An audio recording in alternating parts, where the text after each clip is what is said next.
y compartir. Entonces, hoy día, viernes 7 de mayo, vamos a iniciar la nueva unidad de conectividad. Ah, pero saben, perdón, antes de que nos lancemos en eso, mira, pareciera que podría compartir algo más. Miren, voy a compartir esto. Quiero hacerles ver que en Cibeduc hay este libro. Yo les puse este libro, y este libro es un libro acompañante del libro de texto. ¿Lo ven, cierto? Profe, se ve. ¿Se ve? Ya, pulento. Este libro es un libro acompañante del libro de texto que también está en Cibeduc, pero este libro es súper interesante, yo creo, para ustedes, porque bueno, si bien en el libro de texto está toda la materia, aquí también, pero está mucho más orientada a temas más prácticos, a ejemplos prácticos, pero también, que es lo interesante, que está orientada hacia ir controlándote, como autocontrolándote con ciertas partes. Miren, entonces, en el capítulo 4 se habla de comprender métricas de paisaje, ¿ya? Y dice cuáles los objetivos de este capítulo. Y dice, el primer objetivo es familiarizarse con métricas que son usadas comúnmente en la detección de patrones del paisaje. ¿Ya? Distinguir métricas que describen el paisaje en términos de su composición, de aquellas que describen la configuración.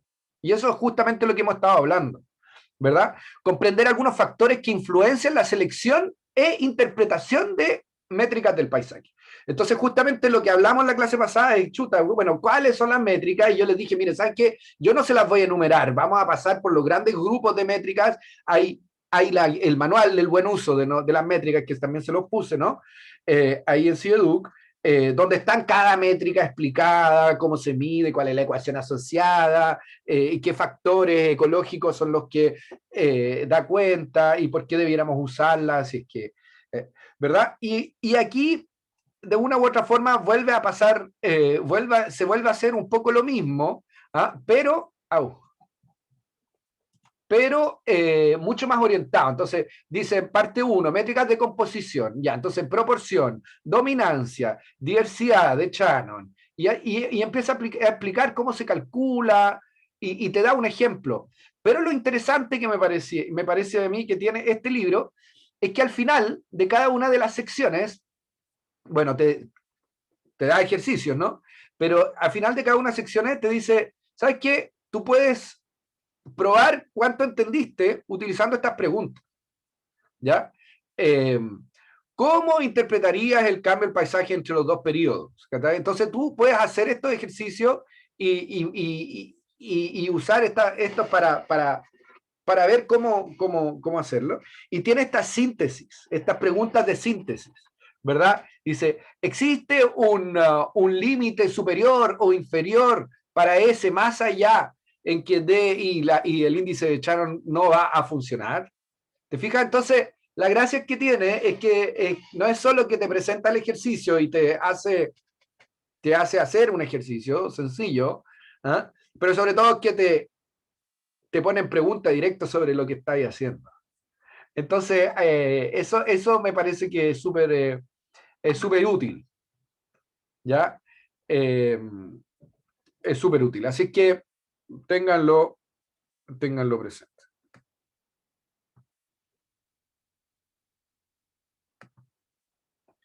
Ya.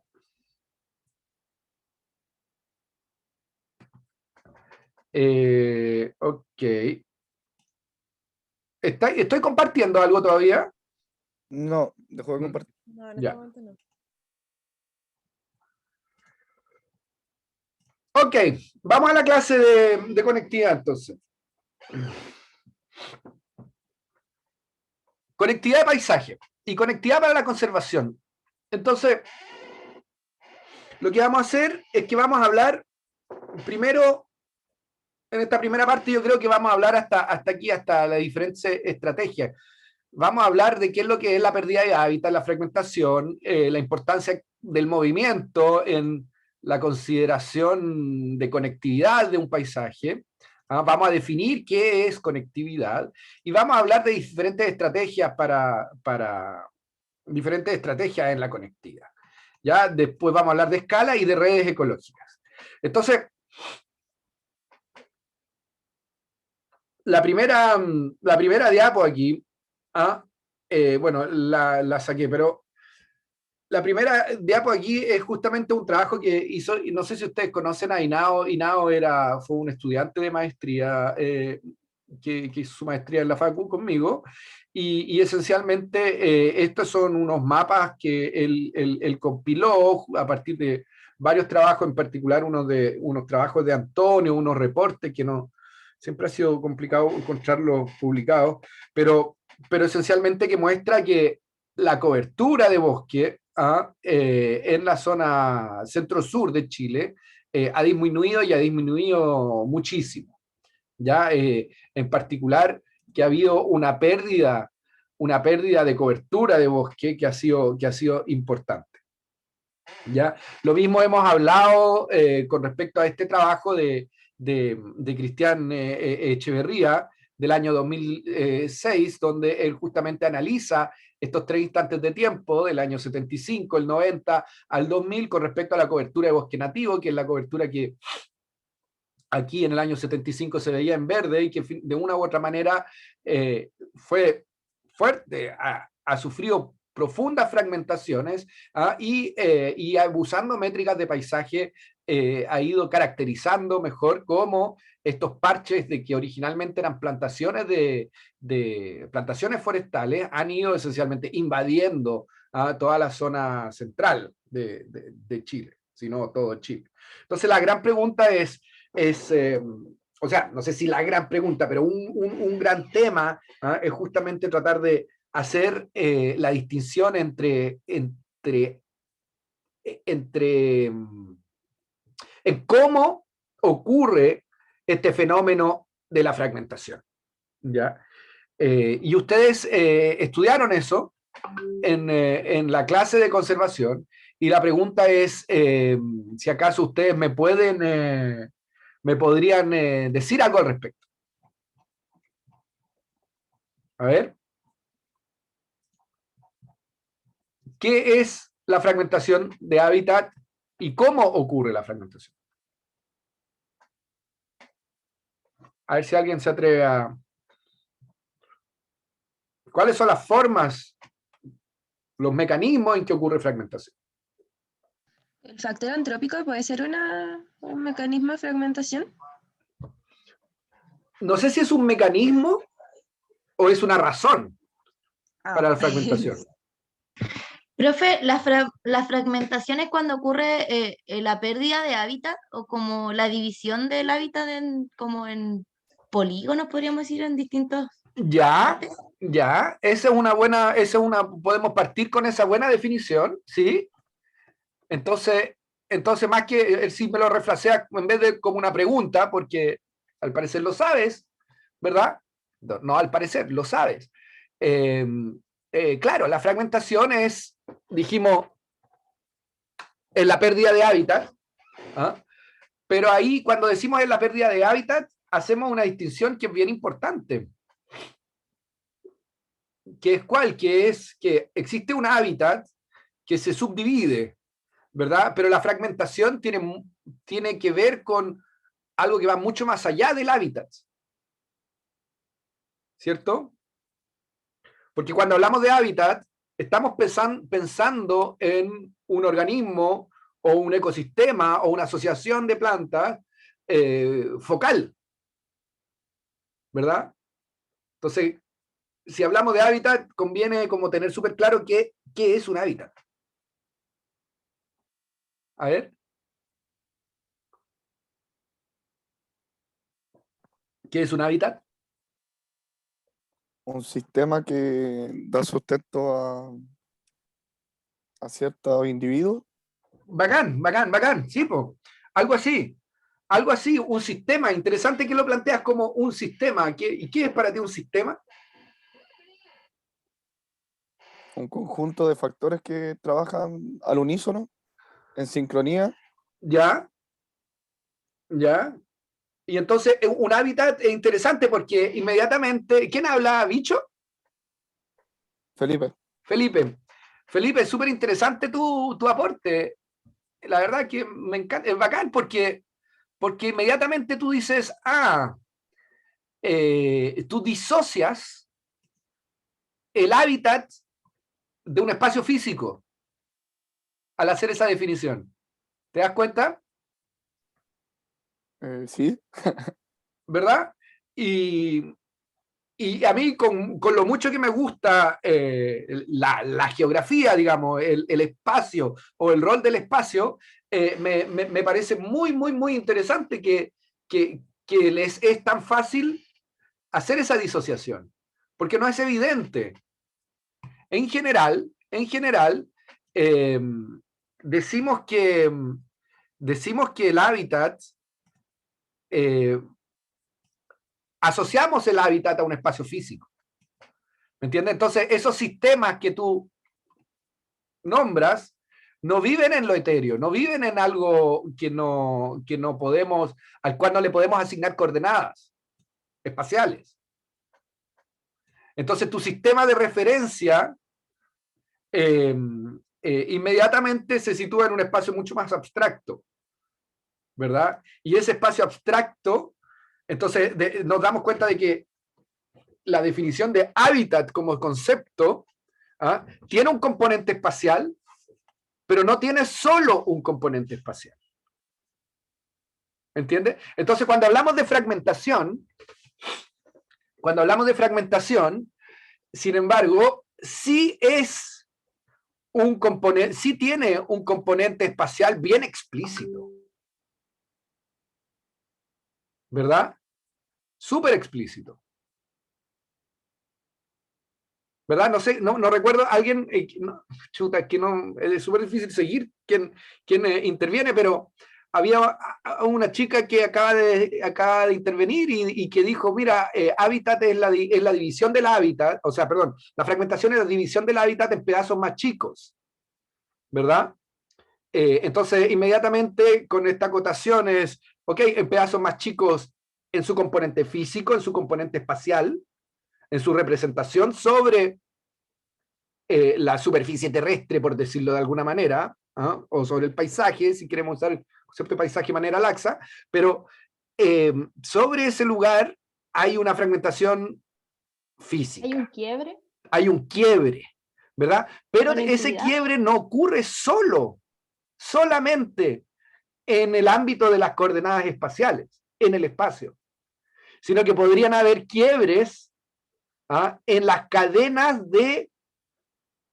tróficas, por ejemplo, en la disponibilidad de ciertos elementos, ¿verdad? Y eso inmediatamente nos hace pensar en que, ok, entonces, en un componente de la fragmentación que es netamente espacial, que es aquel componente que nosotros vamos a estudiar aquí, pero pero tener súper presente que cuando hablamos de disrupción o de fragmentación de hábitat, hay un componente que no es espacial. ¿Ya? Y ese componente a lo mejor tiene que ver con esta distinción, que la primera, no recuerdo quién lo decía, pero había alguien que decía que finalmente esto eran causas antrópicas, ¿verdad? Y la fragmentación ocurría por eso. Y claro que sí, pero en últimos términos y en su componente espacial es la división de un pedazo, de un parche, para ser súper explícito, de un parche en dos, o bien la disminución del área de un parche, ¿verdad? Entonces, los mecanismos que hay detrás del proceso de fragmentación o la pérdida de hábitats, ¿verdad?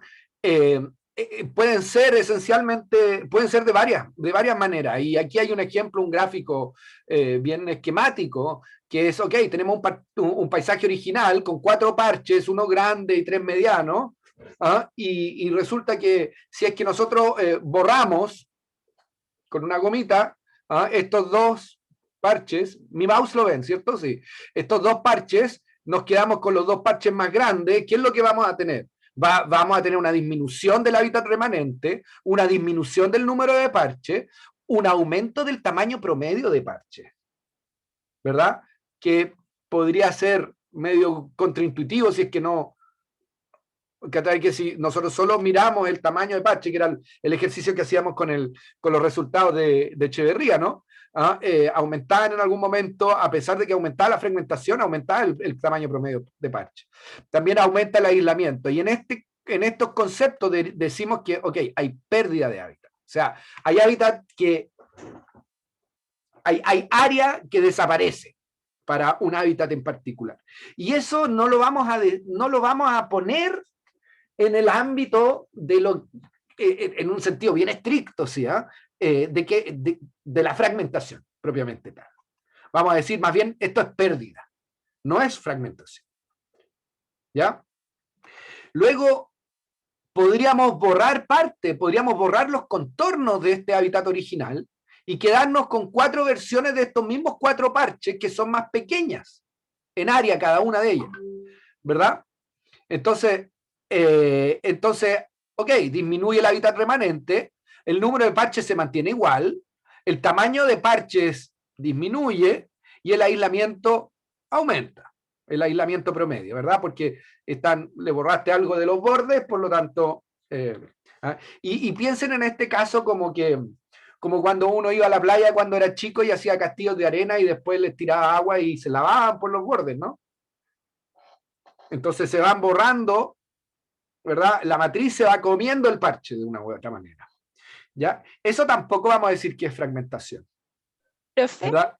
¿Sí? Bárbara. esto en general se hace como para el manejo de área, dependiendo del tipo de especie que se quiera proteger o algo así. ¿O es solamente un ejemplo? Mira, esta es una descripción de cómo ocurre el fenómeno de pérdida de hábitat y de fragmentación. En cómo el paisaje de hábitat original va siendo modificado. Entonces, esta es una representación súper esquemática para que entendamos, seamos como un poquito más precisos en qué es lo que está pasando en el ámbito espacial de lo que es la pérdida de hábitat. ¿Ya? Tanto, o sea, puede haber, y podamos clasificar en lo que es pérdida y lo que es fragmentación. La pregunta es que si en este tercer caso, por ejemplo, donde tenemos los mismos parches originales, pero les hacemos pasar una carretera de por medio o un camino, y la pérdida de área no es substancial, ¿verdad? Si bien el tamaño promedio de los parches disminuyen, pero no es fundamental, no es un aspecto muy importante allí, ahí vamos a decir que hay fragmentación pura, ¿verdad?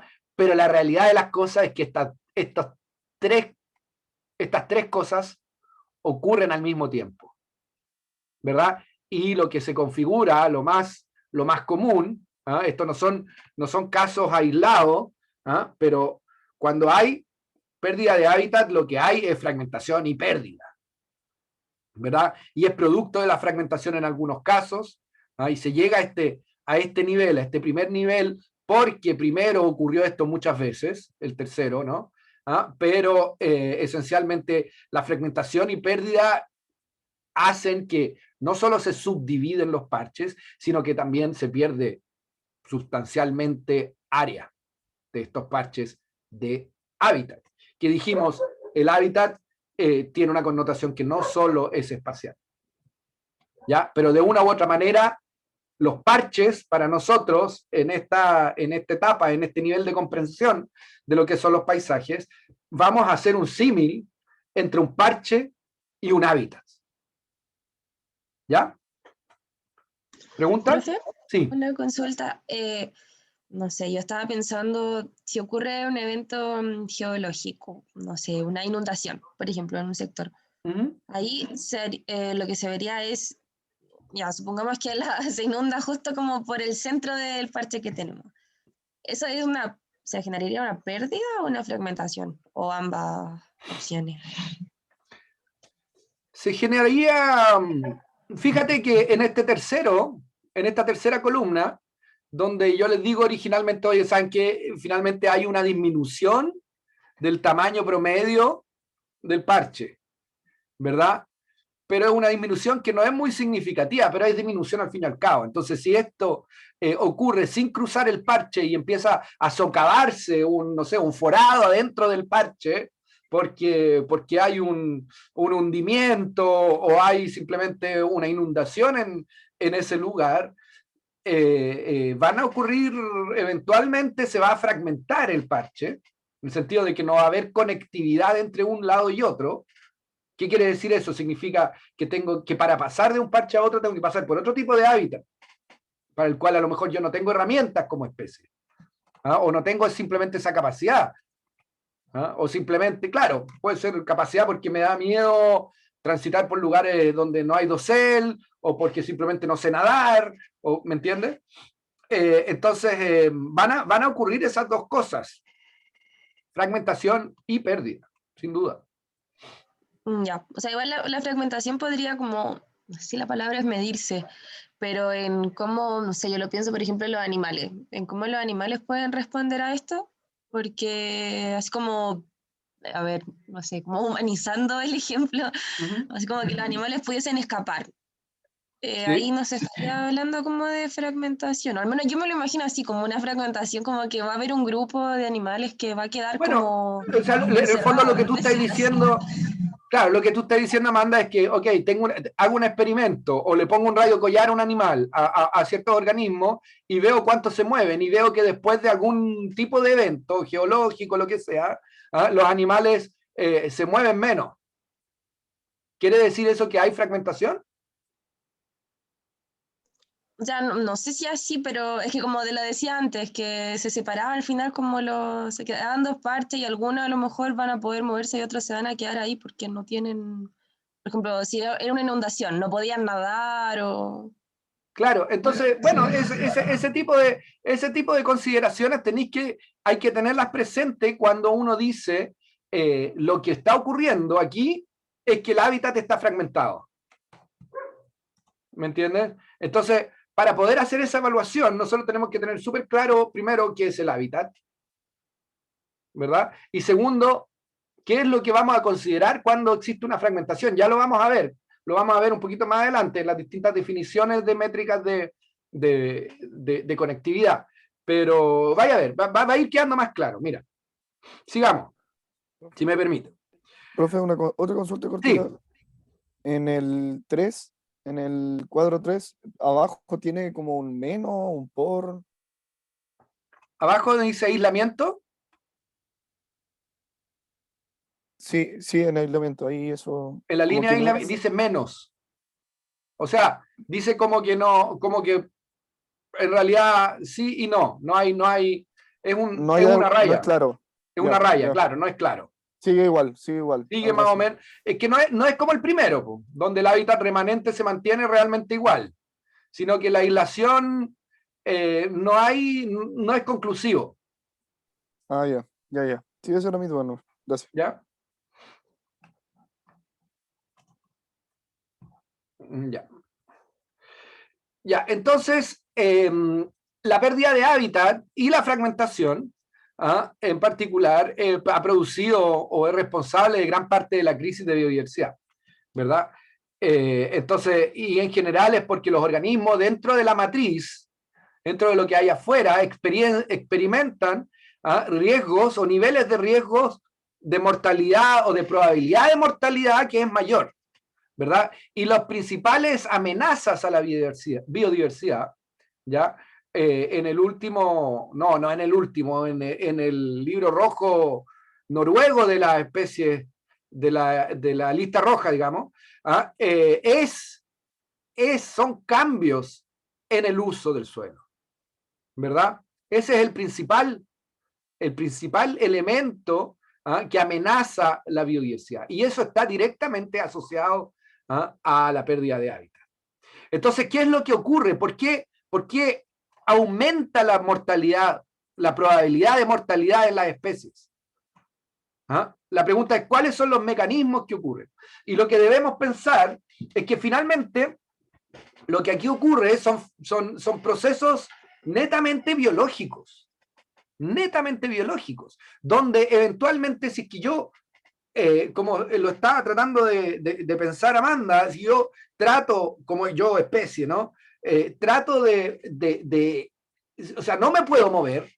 Si me debo quedar confinado en mi casa, para poner un ejemplo así súper contingente, ¿ah? En el fondo no puedo salir a conocer gente. Y si no puedo salir a conocer gente y estoy en edad reproductiva, no me puedo reproducir. Por lo tanto, las tasas de mortalidad o las tasas de crecimiento de la población se van a ver afectadas.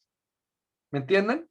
Entonces, las causas biológicas últimas tienen que ver, en últimos términos, con cómo las especies son capaces de distribuir sus genes en el espacio. Porque sabemos que la capacidad de adaptación de las especies y de los organismos tienen que ver con su acervo genético. En la medida en que yo tengo la capacidad de sobreponerme a un estrés hídrico, por ejemplo, eso va a estar conferido en gran parte por mis capacidades o por mi variabilidad genética. Entonces, en últimos términos, lo que importa o la consecuencia de la pérdida de hábitat y de la fragmentación es que las poblaciones que son pequeñas se convierten eventualmente en poblaciones aún más pequeñas. Y eso, solo eso, ya es un problema. Entonces, la pregunta es, ¿cómo ocurre eso? Y lo que vamos a decir, y aquí hay un concepto súper importante, no solo para la prueba, sino que es conceptualmente muy poderoso, que es una idea de un vórtice de extinción. ¿Verdad? Es como una historia que es cíclica, que se va repitiendo, un problema que se va profundizando, donde el acervo genético de las poblaciones pequeñas se ve socavado por la fragmentación, convirtiéndose por una serie de mecanismos poblacionales y genéticos en poblaciones que son cada vez más pequeñas y por lo tanto cada vez menos capaces de adaptarse a cambios ambientales. Y como no se pueden adaptar a estos cambios ambientales, eventualmente tienen probabilidades de extinción mucho mayores. Entonces, ¿cómo ocurre esto? ¿Sí? Eso tiene que ver igual por la pérdida de los genes.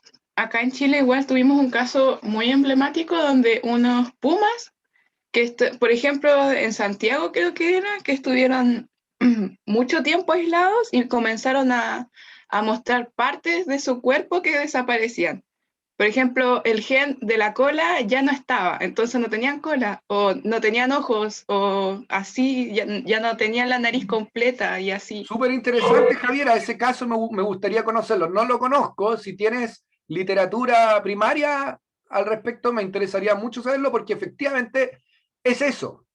En la medida, porque ustedes saben que de cada uno de los genes que nosotros tenemos, los organismos diploides, tenemos un gen que es aportado por nuestro padre, o sea, una copia de este gen que es aportado por nuestro padre y otra copia que es aportada por nuestra madre, ¿verdad? Eso ocurre en todos los organismos que tienen aporte genético, que tienen recombinación genética. Y entonces, sin embargo, esas son copias del mismo gen, pero son variantes, ¿verdad? Vamos a decir, son alelos. Es el mismo gen que codifica para los mismos tipos de proteína, pero lo hace de una manera levemente distinta. Y esa manera levemente distinta le permite e introduce variabilidad. Entonces, claro, a nivel individual, yo tengo 2 copias de cada uno de mis genes, cada uno de ustedes también tiene 2 copias de cada uno de sus genes, pero a nivel poblacional hay muchas más copias disponibles. Porque, no sé, yo tengo los ojos cafés y alguno de ustedes, no sé, tendrá los ojos azules. Entonces yo no tengo genes de ojos azules porque mis ancestros, no sé, a lo más son españoles y no sé. Al parecer no hay nadie que tenga los ojos azules en mi familia. Pero, no sé, mis hijas, su mamá tiene los ojos verdes y ella, su familia viene, no sé, pues del centro de Europa o del Mediterráneo, y en ese contexto mis hijas tuvieron a su disposición una variabilidad de genes para la coloración de sus ojos que hace que potencialmente sus hijos, mis nietos, debieran en algún momento, y toco madera, no, una tontera, pero podrían salir con los ojos verdes. ¿Me entienden? Entonces, ellas de una u otra manera están, o sea, las poblaciones en la medida en que existe una mayor variabilidad genética dentro de la población, va a conferir una mayor capacidad de adaptación a los individuos de esa población. Entonces, ¿qué es lo que pasa? Cuando las poblaciones son pequeñas, se reduce la variabilidad genética, existen menos copias de estos genes disponibles, y cuando son pequeñas, existen además otros factores, como el entrecruzamiento, el inbreeding, que hace que se pierde variabilidad genética. Existe un fenómeno que es netamente asociado a las matemáticas de la recombinación de los genes, que se llama la deriva génica, ya que hace que eventualmente genes que son poco frecuentes en la población desaparecen, por simple azar.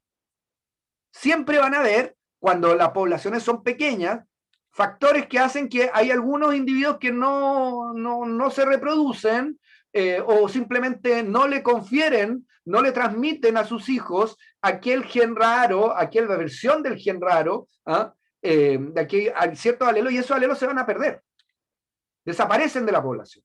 Y ese el fenómeno se llama deriva génica. Y hay una deriva producto de simple azar. Aquí no hay, es pura matemática.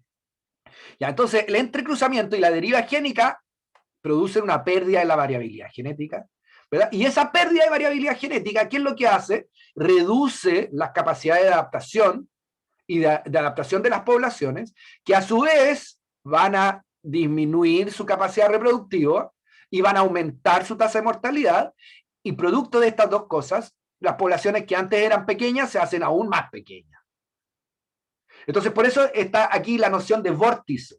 Son efectos en cadena que se retroalimentan, que hacen que, en el fondo, cuando la disponibilidad de hábitat es reducida, es pequeña, y soporta un número de individuos limitado en una población, entran a jugar estos mecanismos que hacen que las poblaciones, cuando son pequeñas, en parches de hábitat pequeños, eventualmente, por este fenómeno de vórtice de extinción que tiene estos componentes, a lo menos, se hacen aún más pequeñas y con mucho, y ahí se aumenta muy rápidamente la probabilidad de extinción. Entonces, este concepto de vórtice de extinción es un gráfico, es una figura que ustedes deberían tener todos, yo espero que súper claro, cada uno de estos mecanismos y cómo operan. Y por qué finalmente el mecanismo de pérdida de hábitat y de fragmentación incide en que este fenómeno ocurra aún más. Y eso es un problema para la conservación de las especies. Sin embargo, ¿sí? ¿Ese fenómeno ocurre de forma natural? Absolutamente. Absolutamente. Absolutamente. En islas, por ejemplo. Exactamente, eso es justamente lo que iba a decir. Agustín, ¿quién habló? Felipe. Felipe. Exactamente. Estos fenómenos se han verificado de forma natural. Son mecanismos biológicos absolutamente naturales que ocurran. El problema es que cuando hay pérdida de hábitat y hay mayor fragmentación, lo que estamos haciendo es que estamos reduciendo la disponibilidad no solo de recursos para los organismos, sino que de posibilidades de desarrollar su vida diaria. Entonces de ahí que la discusión y la conversación de qué si acaso un parche es un hábitat o no, no es realmente anodina, o sea, no es superflua. Tiene sentido pensarse y detenerse a pensar si acaso un parche es un hábitat, y el parche que yo estoy delineando, ¿qué es lo que realmente representa? Ahora, en un sentido práctico, nosotros hacemos una clasificación de la imagen satelital probablemente, o de algún mapa, y tomamos hacemos estos supuestos de que en realidad, no sé, pues los parches de bosque nativo representan un hábitat que es el hábitat óptimo, no sé, para el monito del monte o para la especie que nosotros estemos estudiando. Pero tenemos que tener presente de que sí existe una distinción entre hábitat y parche. ¿Ya? Así como existe una distinción entre la simple pérdida de hábitat o el fenómeno, el mecanismo de fragmentación que hay detrás. ¿Ya? Ahora, cuando ocurren estos vórtices de extinción, ¿cómo en la naturaleza muchas veces son contrarrestados? Son contrarrestados y son contrarrestados por otro mecanismo que es súper importante y relevante cuando hablamos de conectividad. Y ese mecanismo se llama el efecto de rescate. ¿Ya? Este mecanismo, ¿qué es lo que hace? De una u otra forma, rescata a las poblaciones pequeñas. ¿Y qué es lo que quiere decir que las rescata? En el fondo, vuelve a reintroducir variabilidad genética. ¿Y cómo ocurre esa reintroducción de variabilidad genética? Aportando genes de un lugar a otro donde ese gen ya no existía. Entonces, en lo que llaman, en lo que este ecólogo, hay un gran ecólogo, un caballero que creo que falleció hace poco, pero un caballero muy, muy importante en la ecología, en la biogeografía y en la ecología de la conservación a nivel mundial, un argentino que vivía aquí en Bariloche y era profesor en la Universidad Nacional del Comahue, que se llama Rapaport, ¿ya? Este caballero que finalmente terminó haciendo mucha investigación en fitogeografía y en etnobiología. Este caballero, Rapoport, describe muy bien, funda o desarrolla un área que se llama la aerografía, que es una subsección de la biogeografía que estudia la distribución, cómo se distribuyen las especies en el paisaje y en los biomas. Y entonces hay una reflexión que es interesante donde el efecto rescate es relevante. Y es que cada una de las poblaciones, nosotros nos podemos imaginar un mapa de distribución de especies, ¿verdad? Podemos tomar el mapa de distribución del monito del monte, ¿ya? Donde vamos a ver una gran mancha que llega hasta un poco al sur del Maule, ¿no? Y hasta Chiloé, donde existen monitos del monte. Sin embargo, tanto al norte como al sur, son hábitats bien distintos, ¿verdad? Entonces, se dice que en el fondo, si bien podrían haber subpoblaciones y distintos tipos o subespecies de monitos del monte, las poblaciones que están en los bordes de los rangos de distribución, y ahora estoy hablando de manera más general, en los bordes de los rangos de distribución son poblaciones que de una u otra manera uno desarrolla, o sea, estas poblaciones desarrollan un acervo genético que es acorde, que tiene una relación directa con el ambiente en que están. Porque acuérdense que por el fenómeno de selección natural,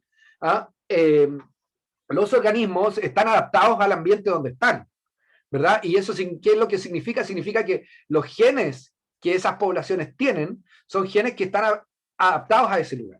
Sin embargo, cuando uno está en el borde de un rango de distribución, es decir, en la frontera, en el límite de donde se distribuye una especie, estas poblaciones están constantemente expuestas a ambientes donde ellos apenas pueden lidiar. ¿Me entienden?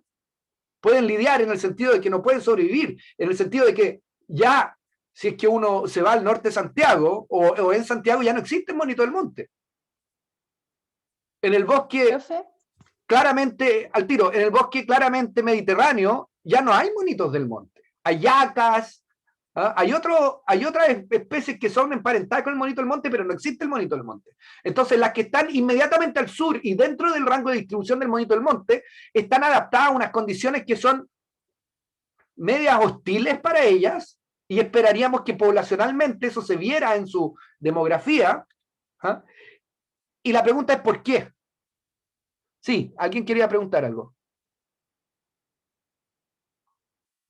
Es que esa nueva especie que encontraron de monito del monte cerca de Concepción, creo, Ajá. eh, ¿Fue eso lo que ocurrió, como la adaptación a ese lugar? Bueno, bueno, ahí encontraron una especie que es una especie que es levemente distinta a la especie que hay aquí. ¿Entiendes? O sea, que existe una variabilidad genética que hace que allí donde se pensaba que no existía, en realidad la encontraron, y esa especie, o esa subespecie, porque no sé si es muy claro que sea una especie totalmente distinta, esa subespecie está realmente, funciona con una genética que probablemente está expuesta a este efecto de rescate. Y para allá voy. Por eso le he hecho este cuento.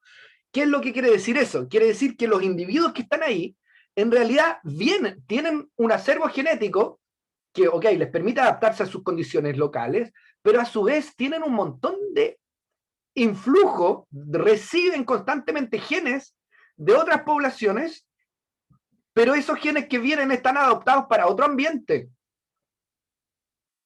¿Me entienden? Y como están adaptados para otro ambiente, ellas sobreviven no solo en su demografía, con el aporte de estos individuos que vienen de otros lados, sino que a su vez están siendo afectadas genéticamente porque no se les permite adaptar a las condiciones locales, ya que tienen un influjo genético que está adaptado para otro ambiente. Entonces el efecto rescate es muy importante porque introduce esta variabilidad genética, ¿verdad? Pero a su vez podría conferir maladaptaciones a estas poblaciones que son periféricas al rango de distribución. ¿Entienden? Entonces, ¿por qué les nombro yo el efecto rescate? Porque de una u otra forma contraviene, ¿verdad?, este vórtice de extinción. Y este efecto rescate es posible de que ocurra solo cuando existe conectividad. Y esta conectividad debiera ser una conectividad física, ¿verdad? Que permite que la especie de la población 1 aporte genes a la especie de la población 2. Ese aporte puede ser positivo, bueno, porque le va a permitir eventualmente traer una novedad genética que le va a permitir adaptarse mejor, o va a ser mal adaptativo. O sea, en el fondo el que les hace daño porque no les permite expresar estos genes y adaptar estos genes a las condiciones locales. Y esas situaciones ocurren justamente en las zonas que son de ecotonos. ¿Ya? De ahí la importancia del efecto de rescate. ¿Ya? Entonces ahora toca hacer lo que hay que hacer, que es trabajar con una definición bien concreta de qué es lo que es la conectividad. Y vamos a decir que en el fondo es el grado en que un paisaje facilita o impide el movimiento entre parches de recursos. ¿Ya? Y fíjense que es bien operativa. ¿Ya? Se facilita o impide el movimiento entre parches.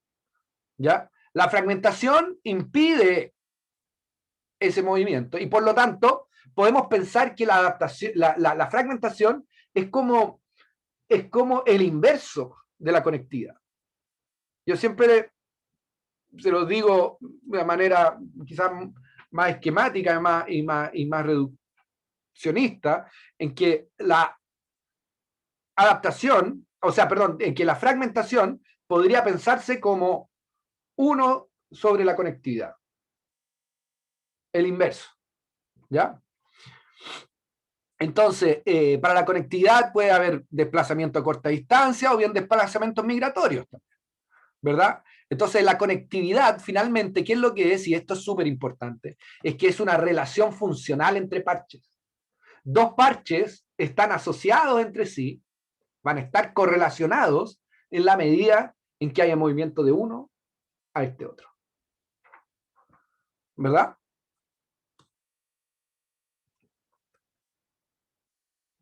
Ahora, ¿qué finalidad tiene el movimiento de la especie? Justamente, eso puede estar asociado en distintas escalas espaciales, a distintas razones, distintos tipos de movimiento podrían indicar distintas selecciones de hábitat, por ejemplo, a nivel de parches de recursos, ¿verdad? Buscar la búsqueda activa de sitios de forrajeo ocurre dentro del parche, ¿verdad? Y la estructura espacial en la que nos vamos a fijar va a ser la distribución, forma, tamaño, a una escala más pequeña. Sin embargo, a una escala espacial intermedia, como a nivel de hábitat de parche, lo que vamos a tener donde hay efectos de procesos, por ejemplo, de defensa de territorio, de búsqueda de establecimiento de territorio, eso va a ocurrir dentro del ámbito de hogar, ¿verdad? Luego hay mosaicos de parche y hay regiones, y estas son distintas clasificaciones, porque, bueno, de una u otra manera nosotros necesitamos, como género humano, clasificar todo lo que nos circunda. Entonces, el movimiento de estos organismos ocurre dependiendo de las características propias de los organismos que se mueven. No sé, pues las flores, las angiospermas, ¿cierto? Las plantas que tienen flores producen polen, y ese polen en muchos casos es diseminado por el viento, y eso fecunda otras flores y permite la reproducción sexual, que eventualmente produce frutos, y esas semillas tienen distintas características que se van a dispersar y se van a establecer en distintos lugares. Entonces hay como dos etapas, ¿no? Hay semillas que son carnosas y que son transportadas por otros animales justamente para evitar el entrecruzamiento, ¿verdad? Y se tienen que ir a establecer a lugares más lejos donde se puede justamente producir este efecto rescate, donde se puede introducir variabilidad genética, o bien hay semillas que son dispersadas por viento, etcétera, etcétera. ¿Ya? Entonces, la pregunta es cómo, la pregunta es desde una perspectiva así bien reduccionista de cuantificación del paisaje, es cómo podemos asegurarnos o cómo podemos mantener conectado un paisaje. Y entonces conviene preguntarse si acaso existen ciertos arreglos o ciertas configuraciones de hábitat que son más efectivas que otras, ¿verdad? Vamos a decir que en realidad la conectividad la podemos conseguir de dos grandes grupos de manera. La primera es justamente facilitando el movimiento, ¿verdad? Facilitando el movimiento de los organismos, o sea, finalmente haciendo operativa la relación funcional entre estos dos parches, o bien asegurándonos de que ciertos hábitats permitan asistir a este movimiento propiamente tal. ¿Ya? Entonces, a escalas de paisaje, el manejo que se debe hacer, ¿verdad?, va a tener esas dos connotaciones. O sea, por una parte yo puedo tomar individuos y moverlos yo, y por otra parte yo puedo decir, oye, ¿sabes qué? Yo voy a organizar el paisaje de una cierta manera para facilitar ese movimiento de individuos. Y esa facilitación de movimiento puede ocurrir ya sea usando técnicas de piedras de paso, ¿verdad? ¿Se acuerdan? Hay esos juegos, esos juegos antiguos de Nintendo o de Atari, donde teníamos la rana que por un río tenía que ir pasando, saltando de roca en roca, que no se la llevara el río, ¿verdad? Y esa es la noción aquí. Entonces, debemos buscar o tratar de comprender cuál es la distancia entre un hábitat focal y otro hábitat focal en términos de estas piedras de paso con respecto a las distancias y al área que deben tener, ¿verdad? Que son estos dos gráficos del centro, ¿verdad?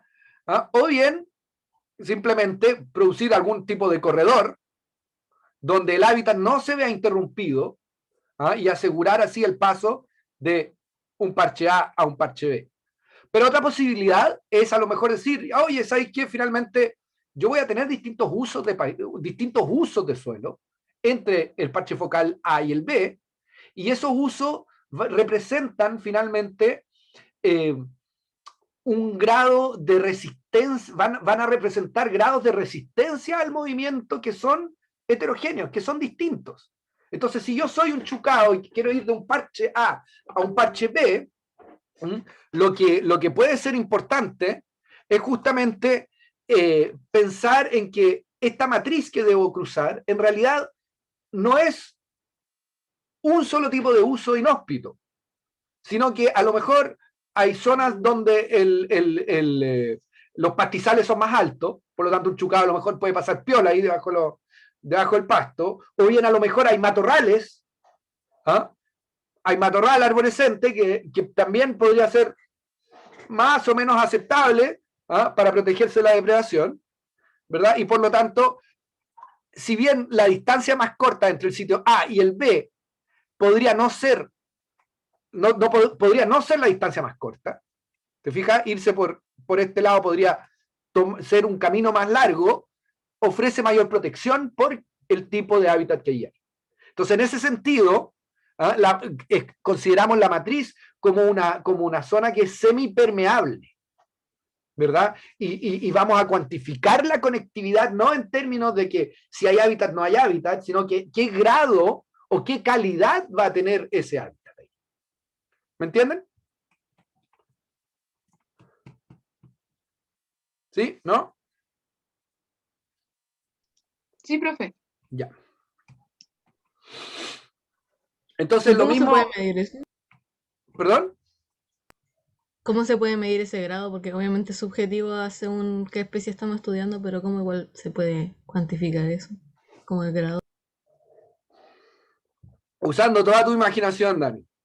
En el sentido de que vamos a tener una especie focal, ¿ah?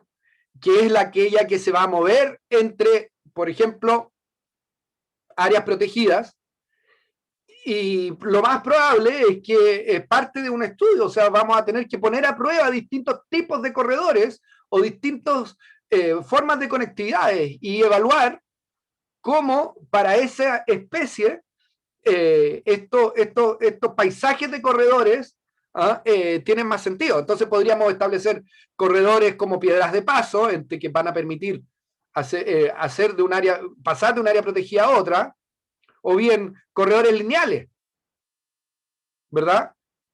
O bien, por último, algún tipo de corredores donde los distintos tipos de uso van a tener grados de penetración por parte de nuestra especie focal, que va a ser variable.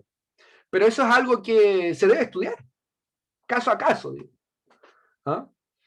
Pero son todas posibilidades y son todas cosas que emergen de la comprensión y del estudio de qué es lo que es realmente la conectividad. Y cuando hablamos de conectividad, ¿de qué estamos hablando? ¿Verdad? Ahora, es claro que cuando tú facilitas y tienes sistemas de alta conectividad, eso tiene grandes ventajas. Grandes ventajas, la primera es esta de que se contraviene el fenómeno del vórtice de extinción, ¿verdad? Podríamos tener paisajes donde no todos los parches de hábitat están realmente ocupados, como en un sistema metapoblacional, ¿verdad? Pero sin embargo son esenciales para proveer de una integridad al sistema, al sistema de sobrevivencia de esa especie, ¿no? Entonces, alta conectividad va a aumentar las tasas de migración, y aumentar esas tasas de inmigración puede incidir sobre la diversidad de especies, puede generar efectos rescate a poblaciones que están aisladas, puede permitir la recolonización de poblaciones que están localmente extintas, puede prevenir la depresión por endogamia, puede mantener la variación genética entre poblaciones, ¿verdad? Esas son todas cosas buenas, ¿verdad? Puede aumentar los movimientos diarios o temporadas de forrajeo, de reproducción o migración, ¿verdad? Puede dispersar animales desde el rango donde nacen a los rangos de adulto, puede ofrecer una alta conectividad, mejores condiciones para enfrentar un ambiente climático que está cambiando, puede ofrecer refugio, acomodo a situaciones de cambio climática. A escalas menores puede ofrecer posibilidades de escape en la dinámica depredador-presa, puede hacer más disponible hábitat, etcétera, etcétera, etcétera. Hay muchas razones por las cuales la conectividad tiene muchas ventajas, ¿verdad? Pero ya se imaginan que la alta conectividad, en otros casos, la queremos evitar. y hoy día estamos en un periodo, ¿ah?, como género humano, donde la alta conectividad se está desincentivando. Nosotros no queremos contagiarnos y no queremos ir a visitar poblaciones de riesgo si es que yo tengo alguna probabilidad de tener este virus maldito, digamos. Entonces la alta conectividad también puede presentar potenciales desventajas. Ya al facilitar la inmigración, ¿ah?, se puede aumentar la dispersión de enfermedades infecciosas, se puede aumentar la de depredadores y competidores exóticos, llegan malezas, especies, plagas. Hoy día escuchaba hoy día veía en la radio Bio Bio que hay una empresa en Calbuco que trajo no sé qué alga japonesa y la está cultivando y está haciendo esa alga estrago, y es una alga que está explícitamente prohibida, ¿ah?, de cultivar aquí en Chile. Ya justamente por eso, porque se establecen como fundadoras y luego tenemos espinillos por todos lados, no sé. ¿Me entienden? Puede causar también depresión en la pérdida y perder adaptaciones locales, ¿verdad? Puede facilitar la dispersión de incendios u otras catástrofes abióticas, generar sumideros de mortalidad, incrementar la exposición a corredores a los humanos, ¿verdad? A veces las franjas ribereñas pueden ser usados como zonas de depredación. Yo siempre, no les tengo aquí las fotos, pero hay ejemplos súper claros, sobre todo en Canadá, donde les cuento una anécdota. Yo cuando era estudiante de posgrado fui a una conferencia en el Parque Nacional Banff, en Canadá, que es un parque muy, muy, muy lindo. Y me llamó mucho la atención de que, bueno, Canadá es un país esencialmente maderero, ¿ah?, pero sin embargo cuando tú vas por la carretera no ves plantaciones, y la razón para eso es que bueno, que ellos mantienen bosque nativo en todas las orillas de las carreteras, en gran parte, y también se han preocupado mucho de este fenómeno de la conectividad y han hecho muchos corredores para distintos tipos de especies. Y en esos corredores también han descubierto de que en los corredores, los pasos sobre nivel de las grandes carreteras, que son esencialmente un paso sobre nivel donde hay tierra y es simplemente para que los grandes alces que cuando cruzaban la carretera dejaban la escoba, pudieran pasar por allí. ¿Ah? Y las grandes manadas de ciervos y distintos grandes mamíferos pudieran pasar por estos corredores sobre el nivel de la carretera. Pero también descubrieron que, bueno, que los osos grizzly, cuando tenían hambre, se sentaban en la orilla de la carretera en el paso sobre nivel, a esperar ahí a ver que pasara un ciervito, para hacer el almuerzo. ¿Entiendes? Y eso ocurre mucho también. Entonces, ok, ¿qué tipos de conectividad existe? Vamos a decir, y esta es una lectura que vamos a tener, una lectura optativa que les voy a poner, que es, se han descrito por Bayer y por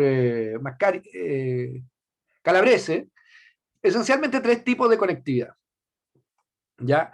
Y esto apunta mucho a lo que estaba pensando la Dani, en términos de cómo definir qué tipo de conectividad deberíamos tener. O sea, lo primero es pensar, ok, ¿qué tipo de conectividad existe? ¿Qué tipo de conectividad estamos pensando? Y en realidad, en función del tipo de información que debemos colectar para definir la conectividad, vamos a identificar 3 tipos de conectividades. La primera, que es una conectividad estructural, ¿verdad? Y esta conectividad estructural depende solo y exclusivamente de los atributos físicos de lo que vamos a llamar hábitat, ¿verdad? Y simplemente vamos a tener, y si nosotros pensamos de que en realidad algo va a estar conectado si es que está a menos de esta distancia, roja, versus algo conectado a menos de esta distancia, azul, este set de parche, esta configuración espacial, va a tener una alta conectividad, ¿verdad? Porque la puedo conectar con, si es que mi vara, si acaso 2 parches están unidos, es roja o es azul, ¿verdad? Si es roja, puedo saltar de este parche a este y este a este otro. Pero si es azul, en esta otra configuración donde los mismos parches están más separados entre sí, yo con esta conectividad, con esta vara roja, ¿ah? No puedo saltar de un parche a otro. Por lo tanto, este paisaje no está conectado si es que funcionalmente yo puedo unir dos parches, el parche A y el parche B, utilizando esta distancia roja. Pero sí lo puedo hacer con esta distancia azul. ¿Se entiende? ¿Sí? ¿No? ¿Sí? Sí. Ya, bacán. Entonces, en este caso vamos a decir de que el tipo de conectividad al cual nos estamos refiriendo aquí es una conectividad solo y exclusivamente referida a la estructura. ¿Por qué? Porque la distancia promedio entre parches aumenta en un paisaje de baja conectividad versus es alta cuando la distancia es pequeña. ¿Ya? Y solo, para hacer eso, solo nos fijamos en la estructura del paisaje y su configuración. ¿Verdad? Ahora, en realidad, nosotros podríamos pensar en que ese paisaje está conectado en la medida en que tenga alguna relación con las habilidades dispersivas de algún organismo para el cual nosotros estamos pensando o tratando de comprender el grado de conectividad de este paisaje. Entonces, ¿qué es lo que pasa ahí? Inmediatamente emerge y aparece la especie focal que estaba ausente en la otra acepción de conectividad estructural. En la conectividad potencial estamos pensando inmediatamente en una especie focal. Estamos pensando de que este paisaje debe ser conectado para alguien. No es solo si es un paisaje de multipropósito o de multiespecies. Estamos pensando en una vara en particular. Aquí estamos pensando simplemente en distancia promedio entre parches. Entonces, la conectividad potencial, lo que decimos, ya sabes que este bicho se mueve de tantos kilómetros, entonces, por lo tanto, todos los parches que están a menos de esa distancia van a estar conectados. Y ahí esa vamos a llamar la conectividad potencial. Y, por último, pero lo que hay que tener presente es que cuando usamos o pensamos en la conectividad, potencial, lo que estamos haciendo es que estamos imputándole a una especie una distancia en la cual podría unir parche A con parche B. Pero esa imputación es potencial porque en realidad no la medimos. Tenemos una noción, hay un paper que dice, yo lo vi que se movía tanto, ¿entiendes? Pero no hay un dato fide, un dato duro, donde yo veo al organismo moverse entre el parche A y el parche B y recorre tal y cual distancia. Entonces, Calabrese dice, en realidad hay un tipo de conectividad, que es la conectividad actual, que es la verdadera, que está basada en la observación efectiva y empírica de movimientos, de rutas de movimiento. Entonces vamos a decir que la conectividad estructural y potencial influencian la conectividad actual. Pero en rigor, para poder estimar la conectividad, deberíamos ver, ¿verdad? No basta con simplemente predecir cuánto pueden moverse. ¿Ya? Entonces, 3 tipos de conectividad: estructural, potencial, actual. Los elementos que la definen son no solo la estructura y la configuración del paisaje, sino funcionalmente la especie que utilizamos para describirla. Y eso es súper importante. ¿Ya? Entonces vamos a decir que existe una conectividad estructural cuando es posible describir las relaciones físicas dentro de los parches de hábitat, pero de una u otra forma, explícito o implícitamente, ignoramos las respuestas conductuales de los organismos sobre esta estructura del paisaje. ¿Verdad? Entonces, hacemos esta esta cuantificación de la conectividad estructural, ¿verdad? Generando una... cuantificando la cantidad de hábitat, su configuración y su conducción, ¿verdad? Lo que es equivalente a hablar algo así como del contagio espacial, de qué tan cercano, cuando yo encuentro un parche de un tipo, cuál es la probabilidad de que en su vecindad exista otro parche similar. Y ese es el contagio espacial. Ya. Dejémoslo hasta aquí. Son las 11:15, para que no volvamos a reconvenir a las 11:30. ¿Les parece? ¿Tienen Sí. preguntas? Perdón, ¿tienen preguntas antes? Me estoy quedando así afónico y me voy entusiasmando y empiezo aquí a hablar cada vez más fuerte. ¿Preguntas? Sí. Yo tengo una duda. Dime. Cuando mencionó el tipo de conectividad potencial, ¿sería como la que escribió en el ejemplo el búho moteado de Estados Unidos? Exactamente. Good catch, Laura. Efectivamente, porque en el estudio del búho moteado, lo que hace TeamKit es mapear la configuración de bosque secundario para el búho moteado, pero nunca va y toma un búho moteado, le pone un microchip o le pone un GPS y mira de qué parche a qué parche se mueve. Ni siquiera hace una revisión de la bibliografía para ver qué es lo que se ha reportado sobre cuánto se mueve potencialmente. Sino que él va y dice, ya, asumamos de que se mueve primero entre 5 kilómetros, después entre 5 y 10, después y así funciona. Y entonces, la gracia de ese trabajo es que él dice, ojo, finalmente pareciera que hay una escala crítica en el paisaje que va a ser importante para la conectividad del búho moteado. ¿Se fijan? Entonces, si bien él estudia la conectividad estructural del paisaje, él informa en el sentido de que da luces sobre potencialmente cómo ve o cuáles son los peligros asociados a la fragmentación del paisaje de bosque secundario, de hábitat para este búho moteado. ¿Entienden? Claro.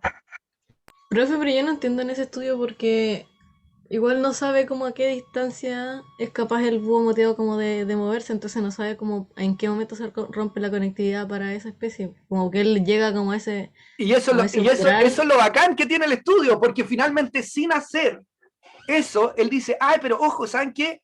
Hay una escala crítica en el paisaje. Más allá de lo que puede ocurrir al búho moteado o a otra especie. Este paisaje, este bosque secundario, en el suroeste de Estados Unidos, que son estas islas en este desierto, porque efectivamente están circundados de desierto, cuando uno mide la conectividad potencial entre parches, se da cuenta de que existe un punto de transición. Existe ese punto de transición en que todos los parches están disponibles para quien sea que use ese bosque secundario, el búho moteado, por ejemplo. ¿Me entiendes? Entonces eso es lo bacán, porque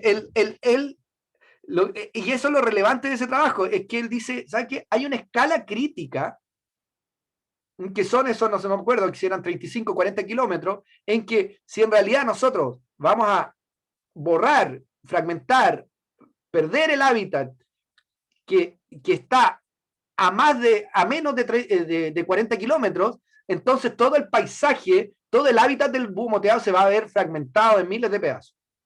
Y si el búho moteado realmente no puede moverse más de 40 kilómetros, está jodido a tener que quedarse confinado a sus parches de origen, sometido y expuesto al vórtice de extinción. ¿Entiendes?